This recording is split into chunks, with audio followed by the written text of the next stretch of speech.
Today we shall discuss in brief the agricultural production in Mughal India, roughly from the late 16th to the end of the 17th century. Agricultural production helped the growth of the industries based on agricultural manufacturers as well as the trade, including overseas trade. As we all know, this was due mostly to the uniform system of administration and law established by the Mughals and long years of peace. But there is a problem of studying the agricultural production in Mughal India.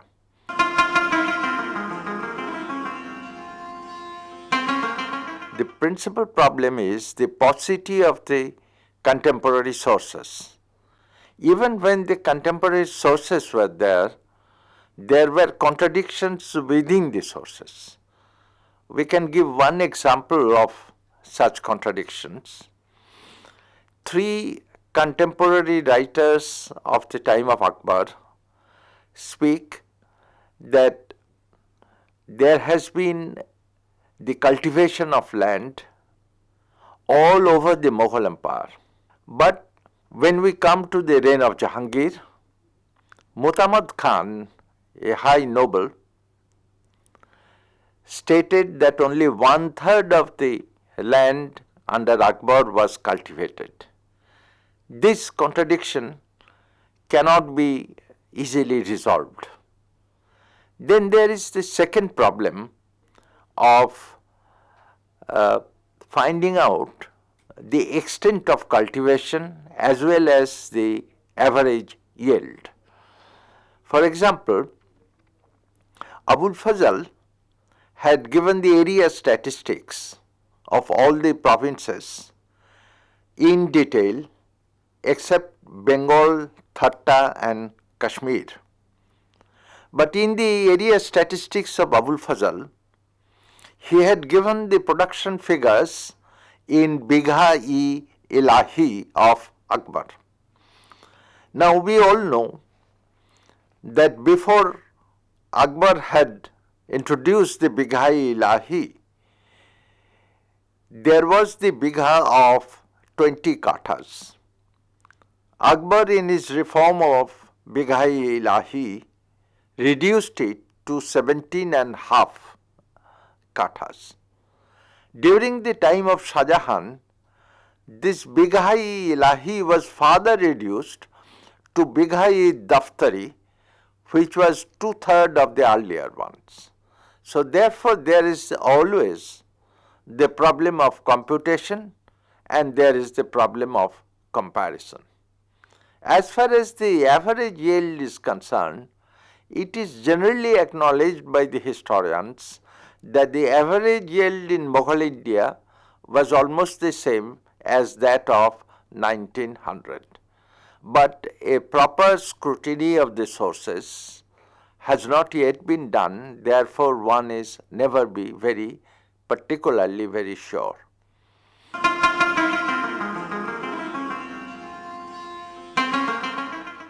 India, as we all know, has artificial irrigation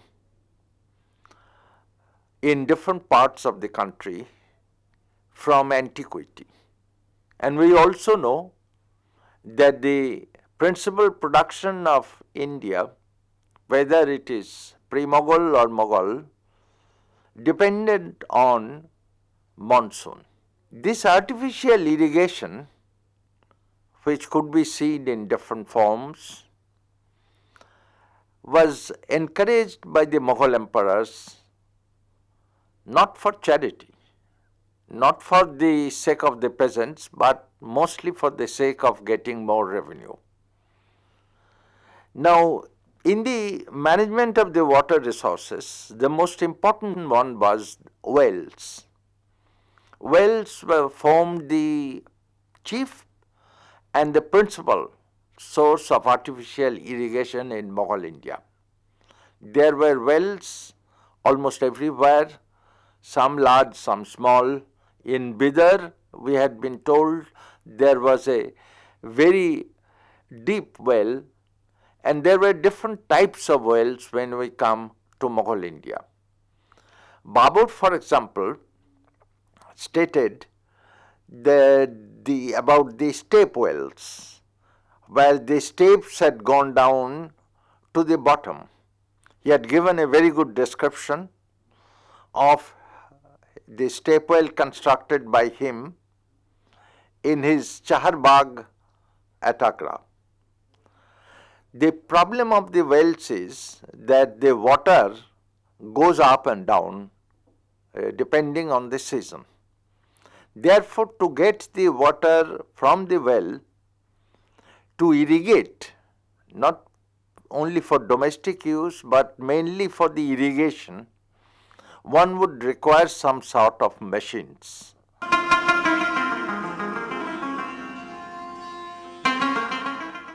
In Mughal India, we know of three sorts of machines which had been commented upon by the contemporary European travelers as well. The first one, and the most costly one, was called Sakia, which the European contemporaries called Persian wheel. This is a structure with pindam gearing in a wheel with a pot or pots of chains and so on, run by the bullocks going round the circle, and the gearing helps the chain of pots to take water and throw it into the canal. This is the usual system, particularly prevalent in Punjab and adjacent areas. The second one, which is called charas, C-H-A-R-A-S, charas, is a simpler device of pots and pulleys, but here also the bullock goes round taking the water from the well. This one is possible when the water is near the surface. The third one, the Dhenkli, D-H-E-N-K-L-I, Dhenkli, is done by a lever system, that is charas plus the lever system run by the bullocks. This is also possible where the water level is close to the surface. It is very strange that Abul Fazl did not mention much of artificial irrigation, but he stated that in Lahore province, Suba Lahore, there were large number of wells which cultivated the fields. Abul Fazl's statement of the late 16th century has been confirmed by an inhabitant of Lahore almost 100 years later, Sujan Rai Bhandari. He more or less echoed the same. So therefore, wells which are found all over India, including Deccan, formed the principal part of artificial irrigation. But there were other methods. For example, the tanks and the lakes. The tanks had been there in India from antiquity. In pre-Islamic period, the Rajas thought it a religious duty to dig tanks, and tanks were there everywhere. In Deccan, there were many, and Buchanan Hamilton in 1800, in a survey in the Deccan, found a large number of tanks there. In this late 16th century, the Vaishnava poets of Bengal commented that there was a tank in every village. Even in between the villages, there were tanks. So tanks formed an integral part of the landscape in rural India. And from the tanks, one could come to the lakes, which are far bigger in appearance. Abul Fazl, for example, mentioned the Devar Lake in Mewar, which has been studied in detail by Abha Singh of Aligarh Muslim University in recent years, that the lake was 40 miles in length. It was, of course, using the flow of water from the dams. We'll come to the dams later. But this kind of lake and tanks were there. Tavannier, in the middle of the 17th century, that the cultivation of Golconda is possible because there were a large number of tanks. Tanks therefore formed and also an important element in it. There were lakes also, for example, done by the rulers as well as sometimes by panchayats in cooperation by Mughal emperors. There was the Udaysagar Lake. There was the Rajsagar Lake, both in Rajasthan, one of about 12 miles, another about 2 miles to 4 miles. So therefore the tanks and the lakes dotted the countryside, dotted particularly the drier regions as well as the wet regions like Bengal. Now, the problem of the tanks and the problem of the cultivation is that the rivers, they sometimes in the season flood the entire area. And the other problem was that the rivers often changed their course. For example, Beas and Chenab, in their conjunction, when they meet each other, this conjunction has been changed to 23 miles also. The flooding of the rivers is quite common. Abul Fazl mentioned Sarju and Ghagra flooding the countryside. Now, as a result of this, large number of channels from the flooded rivers come out. And these channels, quite natural channels, they help the irrigation around, they fertilize the country, and they help the peasants in a longer space of time. But the problem is that there is, in the case of the flooding, there are the problems. But in Mughal India, when the land-man ratio was in favor of man, this was thought not to be a very major problem. Apart from these natural channels, there were the man-made canals. This had also been there to a smaller extent, both in the Deccan as well as in the Indus region, Indus water region in Sindh, etc. But the Mughal emperors took some effort, made some effort to dig canals of long distance. For example, Shah Jahan excavated a canal from the hills up to Delhi, which was considered a miracle in those days. This was 78 miles. This entered Delhi in two ways, one going to the palace and the other going to the city. And even in the middle of the 19th century, one could see the canal flowing in between Chandni Chowk and the Red Fort. But this was not the only one. During the time of Shah Jahan, another long distance canal was excavated from the hills to Lahore, 84 miles. And there, at that point, 3 more canals were excavated going to 3 directions, including to Pathankot. So therefore, the canals also formed a very integral part. Actually, Firoz Shah Tughlaq had excavated a canal and on the west side of the Jamuna, and Akbar repaired it, and then this canal was extended up to Hansi. So this kind of repair of canals and excavation of new canals were a continuous process in Mughal India. The only problem lies of the maintenance and supervision.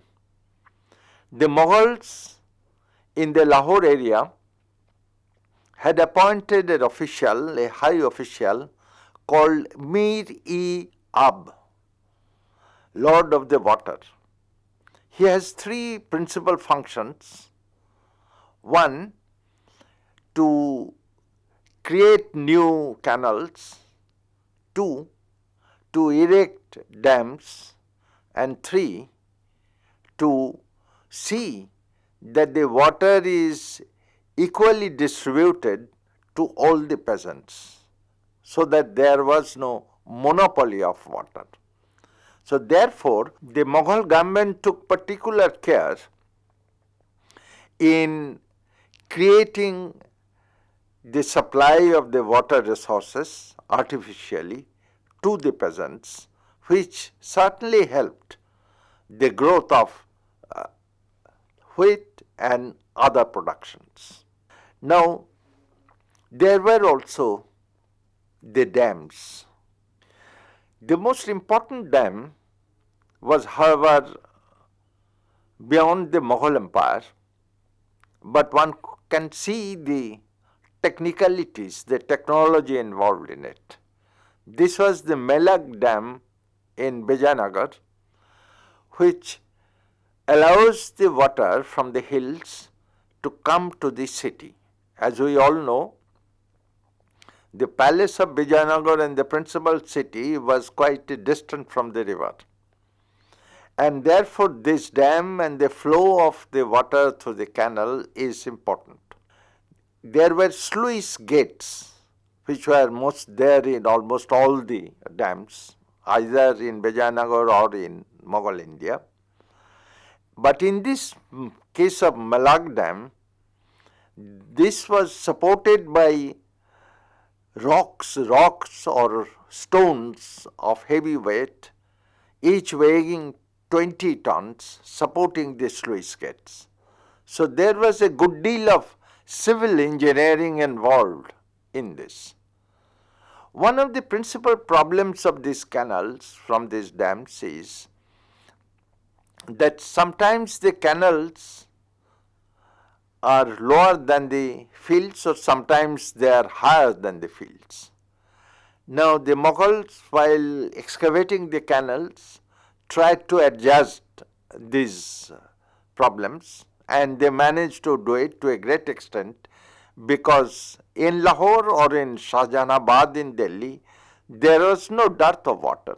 The water was coming quite regularly through the canals. Now, in looking at the management of these dams and etc., how much this cost, this we do not know. How much the area it helped to grow food, that is also not particularly known. But it must be, from looking at the length of the canals, from looking at the wells and the tanks and the lakes, it is certain that this is not inconsiderable.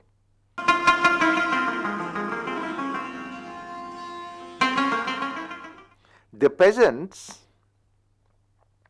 in India, according to the contemporary European travelers, were of the same skill and methodology as used by the European peasants.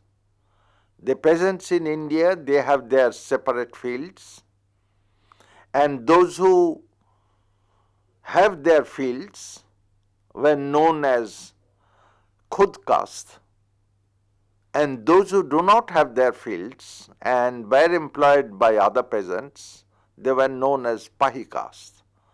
In Mughal India, despite the land available, there were quite a good deal of peasants without land because they don't have the investment to buy cows, plows, etc. The peasants in Mughal India knew certain technology. For example, they knew the transplantation of rice, the technology of it. They knew the cotton dibbling, by which the cotton is separated. They knew the seed drill, by which the products are grown. So therefore, the question of the peasants in India being backward does not arise at least up to the end of the 17th century. They were at par with the Europeans. But there was a difference. The European observers mention that the Indian peasants do not use the iron tooth in their plough. In Hindi it is called fal. That they do not use. The principal reason is that iron is very costly. It's beyond the cost of the peasant. And secondly, that the ground is more or less soft, and therefore there is no need to really to use iron tooth in the plough itself. But the peasants by and large work hard, produce good food, produce good production, and they help the Mughal administration to a great extent by paying revenue.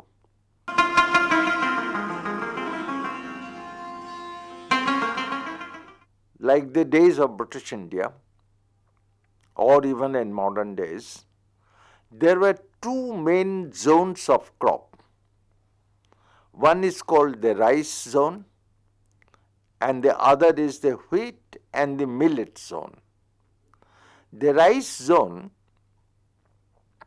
generally in a strip of land in the eastern and the western coast, where there is a rainfall, it's wet, and then in Bengal to a great extent, and even in Allahabad to a certain extent, and in Kashmir these are very well known. Actually, Kashmir does not, in the Mughal period, produce wheat. Contrary to the layman's point of view, they principally produce rice. Now, in case of the wheat, this is in the drier zone, and millets, that is jowar and bajra, they are also far higher drier zones. So therefore, the zones are more or less determined, more or less separated by the climate, not by the wish of a particular person. But rice is more or less grown in various parts, even in some parts at Rohilkhand, in some hill regions like Kashmir, and also in other places. But wheat is the main central plains where these are done. So I think next day we shall have the details of the crops grown in Mughal India. Thank you.